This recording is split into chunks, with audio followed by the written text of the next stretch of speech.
खोटे पैसे तर आहेत, समजून घ्या हे खोटे पैसे आहेत, नाही तर उद्या जाऊन आमच्या मागे ईडी लावचाल तुम्ही, नाही तर सीबीआय लावचाल। मागील काही काळापासून एकनाथ शिंदे यांच्या शिवसेनेचे मंत्री अडचणीत येताना दिसत आहेत।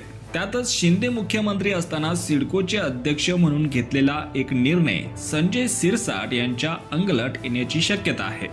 राष्ट्रवादी काँग्रेस शरदचंद्र पवार पक्षाचे आमदार रोहित पवार यांनी पत्रकार परिषदेमध्ये शिरसाट यांनी तब्बल 5,000 कोटी रुपयांची जमीन एकाच कुटुंबाला ते सिडकोचे अध्यक्ष असताना पहिल्याच बैठकीत दिल्याचा आरोप केलाय।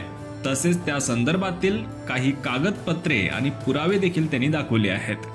रोहित पवार यांनी म्हटलंय की मराठा साम्राज्याविरोधात ब्रिटिशांना मदत केल्याप्रकरणी नवी मुंबई परिसरातील सुमारे 4,000 एकरहून अधिक जमीन ब्रिटिशांनी बिवलकर नावाच्या कुटुंबाला दिली होती। नंतरच्या विविध कायदे नियम आणि निकालानुसार ही जमीन सरकार जमा झाली। त्यांनी परत मिळवण्यासाठी प्रयत्न केला, मात्र ती त्यांना मिळाली नव्हती। संजय शिरसाट यांनी सिडकोचे अध्यक्षपद मिळताच पहिल्याच बैठकीत ती जमीन बिवलकर कुटुंबाला देऊन टाकली। कदाचित तुम्हा सर्वांना कळेल कुठल्या व्यक्तीची होती, तर ते बॅगवाले मंत्री आहेत। म्हणजे ज्याच्यात तुम्ही बघितलं असेल की त्यांच्या बॅगमध्ये खरे पैसे होते, आमच्यात जरा खोटे पैसे तर आहेत, समजून घ्या हे खोटे पैसे आहेत, नाही तर उद्या जाऊन आमच्या मागे ईडी लावचाल तुम्ही, नाही तर सीबीआय लावचाल। हे मंत्री म्हणजे बॅगवाले म्हणजे छत्रपती संभाजीनगरचे जे शिरसाट साहेब आहेत, त्यांनी त्या ठिकाणी एंट्री केली, त्यांना चेअरमन बनवण्यात आलं। 16 सप्टेंबर 2024 संजय शिरसाट यांची सिडकोचे अध्यक्ष म्हणून नेमणूक झाली। आता शिरसाट यांनी पहिल्याच बैठकीत काय केलं असेल, तर शिरसाटांनी पहिल्याच बैठकीमध्ये बिवलकर कुटुंबाला जमीन देण्याचा निर्णय घेतला।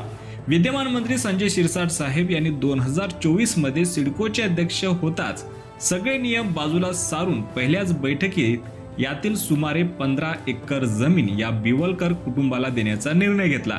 या जमिनीचा बाजारभाव सुमारे 5,000 कोटी रुपये असून या जमिनीवर सिडकोला गरिबांसाठी सुमारे 10,000 घरं बांधता आली असती, पण गरिबांच्या हक्काची जमीन शिरसाट यांनी बिवलकर कुटुंबाच्या घशात घातली असा हल्लाबोल रोहित पवार यांनी केलाय।